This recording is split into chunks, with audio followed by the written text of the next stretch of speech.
Ang tulay na ito ay ipinagawa para kay Imelda Marcos, ang asawa ni Marcos.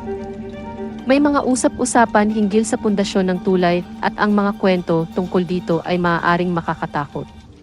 Ayon sa ilang kwento, si Imelda Marcos ang namahala sa konstruksyon ng tulay at may mga kwento na maraming bata ang nawala sa Samar at Leyte habang ito ay inaayos.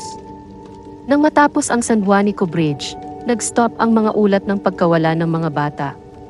May kinalaman kaya ito sa konstruksyon ng tulay? Ayon sa ilang mga kwento, ang dugo ng mga nawawalang bata ang ginamit para patibayin ang pundasyon ng tulay. Bagamat nakakatakot, ang ideya na pumatay ng mga bata para sa konstruksyon ng tulay ay laganap sa mga kwentuhan.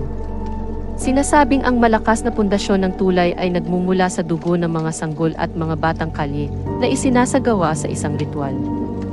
May ilang bersyon ng kwentong ito at maaaring